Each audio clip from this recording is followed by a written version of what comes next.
وہ جہاں خیمہ زن ہوا تھا اس سے کچھ دور ایک بستی تھی جس میں زیادہ تر مسلمان اور کچھ سوڈانی حبشی رہتے تھے۔ اس بستی میں ایک مسجد بھی تھی جہاں کا امام ایک خاموش طبیعت انسان تھا۔ ایک جوان سال آدمی کوئی 1.5-2 مہینوں سے اس کے پاس دینی تعلیم حاصل کرنے آیا کرتا تھا۔ یہ آدمی جو اپنا نام محمود بن احمد بتاتا تھا کسی دوسری بستی سے مسجد میں جایا کرتا تھا۔ اس کی دلچسپی امام مسجد اور اس کے علم کے ساتھ تھی، مگر اس کی ایک دلچسپی اور بھی تھی۔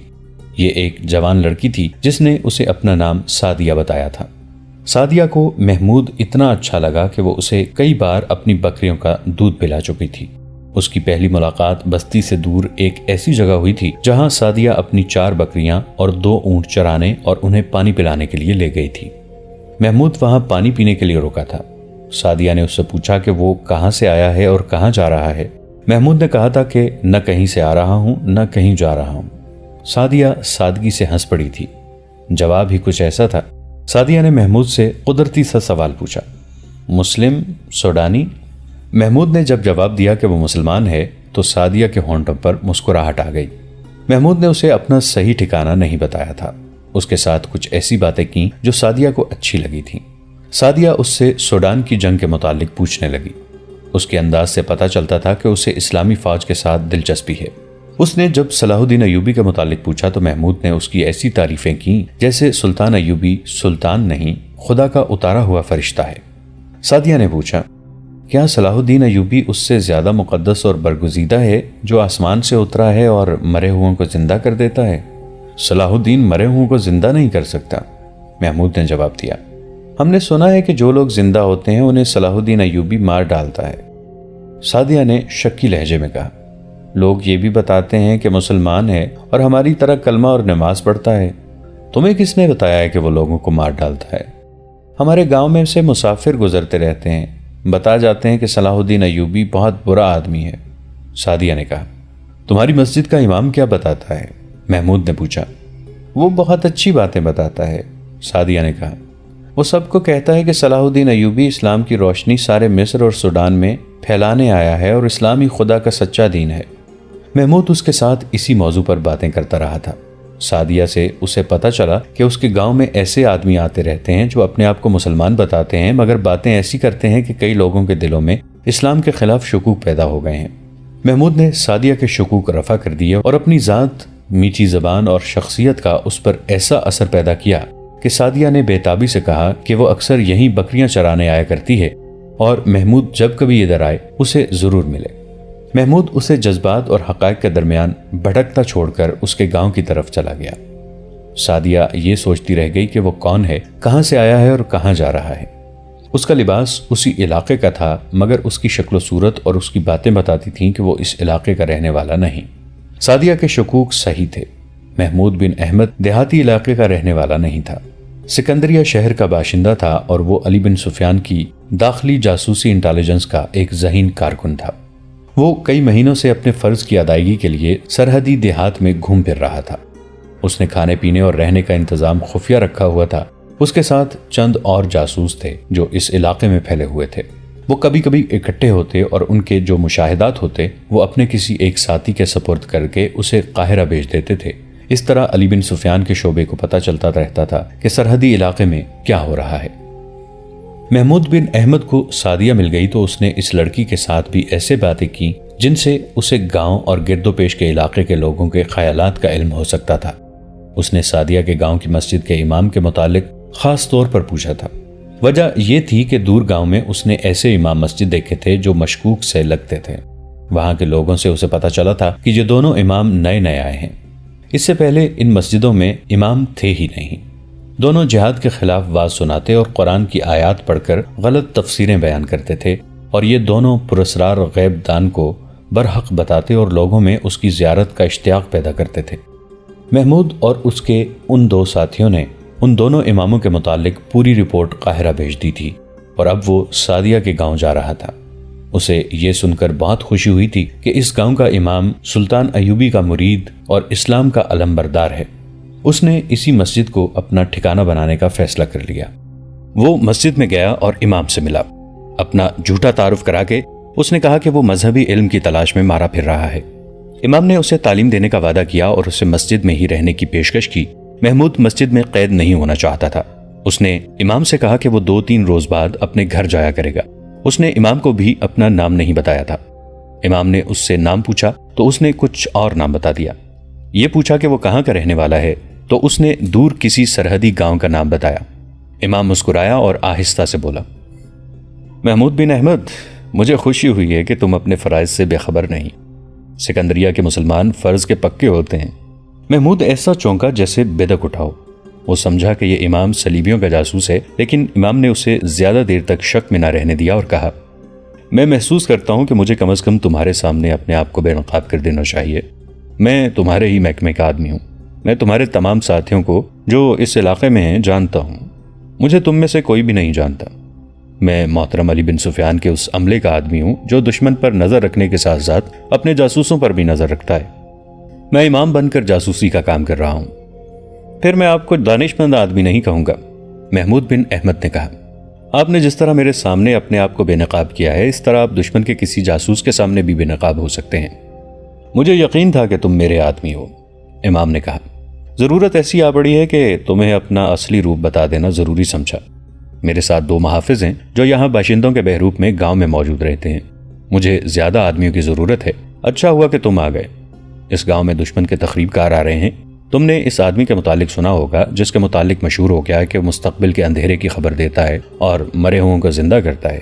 یہ گاؤں بھی اس کی اندیکھی کرامات کی زد میں آ گیا ہے۔ میں نے گاؤں والوں کو شروع میں بتایا تھا کہ یہ سب جھوٹ ہے اور لاشوں میں کوئی انسان جان نہیں ڈال سکتا، مگر اس کی شہرت کا جادو اتنا سخت ہے کہ لوگ میرے خلاف ہونے لگے۔ میں سنبھل گیا کیونکہ اس مسجد سے نکلنا نہیں چاہتا تھا۔ مجھے ایک اور اڈے اور ٹھکانے کی ضرورت ہے۔ یہاں کے گمراہ کیے ہوئے لوگوں کو اسلام کا سیدھا راستہ بھی دکھانا ہے۔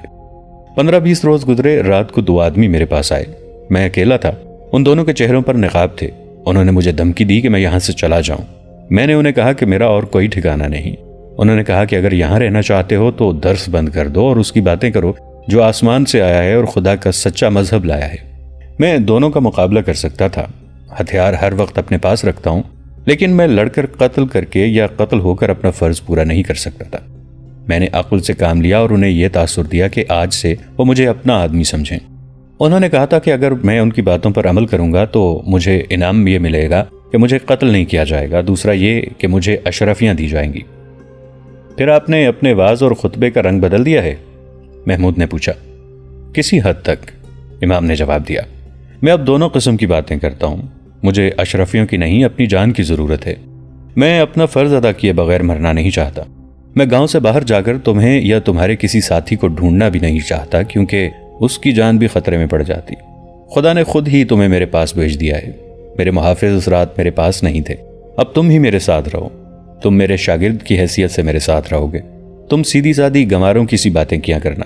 گاؤں میں 4-5 آدمی ایسے ہیں جو ہمارا ساتھ دے سکتے ہیں۔ اگر ہمیں قریب کوئی سرحدی دستہ مل جاتا ہے تو ہمارا مقصد پورا ہو سکتا ہے، مگر ہمارے سرحدی دستوں کا کسی کماندار پر بھروسہ کرنا بڑا خطرناک ہے۔ دشمن نے اشرافیوں اور عورتوں سے انہیں اپنے ساتھ ملا لیا ہے۔ وہ تنخواہ ہمارے خزانے سے لیتے ہیں اور کام دشمن کا کرتے ہیں۔ محمود بن احمد ان کے پاس رک گیا۔ اسی روز امام نے اسے اپنے دونوں محافظوں سے ملا دیا۔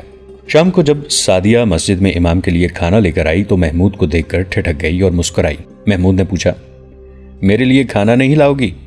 سعدیہ کھانا امام کے حجرے میں رکھ کر دوڑی گئی اور روٹی کے ساتھ ایک پیالے میں بکریوں کا دودھ بھی لے آئی۔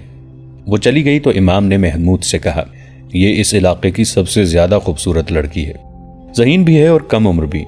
اس کا سودا ہو رہا ہے۔ سودا یا شادی؟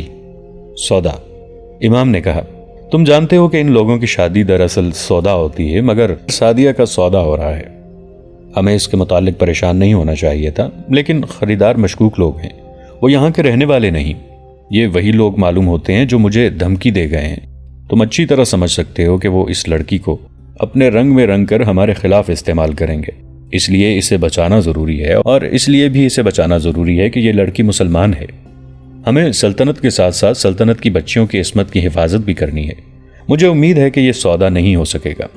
سعدیہ کے باپ کو میں نے اپنا مرید بنا رکھا ہے، لیکن وہ غریب اور تنہا آدمی ہے اور رسم و رواج سے بھاگ بھی نہیں سکتا۔ بہرحال سلطنت اور سعدیہ کی عصمت کے محافظ ہمارے سوا کوئی نہیں۔ اس کے بعد محمود امام کا شاگرد بن گیا۔